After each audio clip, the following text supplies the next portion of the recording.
कुंभोज जिल्हा परिषद मतदारसंघातून माजी जिल्हा परिषद अध्यक्षा शौमिका महाडिक यांना उमेदवारी देण्याची आग्रही मागणी वडगाव येथे भाजप व महाडिक गटाच्या कार्यकर्त्यांच्या बैठकीत करण्यात आली. अध्यक्षस्थानी भाजपचे मंडळाध्यक्ष अमरसिंह पाटील होते. शिवाजीराव पाटील यांनी बोलताना कुंभोज जिल्हा परिषद मतदारसंघही यावेळी सर्वसाधारण महिला या प्रवर्गासाठी राखीव आहे. शौमिका महाडिक यांनी यापूर्वी जिल्हा परिषद अध्यक्षपद भूषवले आहे. भारतीय जनता पार्टीच्या महिला प्रदेश उपाध्यक्ष म्हणून त्यांचा राज्यभर संपर्क आहे.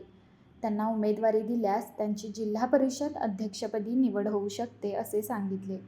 तर किरण माळी यांनी शौमिका महाडिक यांना जिल्हा परिषद कुंभोज मतदारसंघासाठी उमेदवारी मिळणे आवश्यक आहे.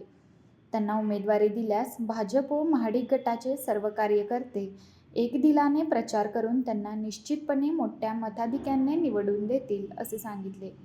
यावेळी जिल्हा उपाध्यक्ष जिनेंद्र देसाई, संतोष पवार, मंडळ उपाध्यक्ष सुधा मिंगवले, डॉक्टर अमोल निकम, नितीन चव्हाण, खोचीच्या सरपंच रोहिणी पाटील यांच्यासह कार्यकर्ते उपस्थित होते.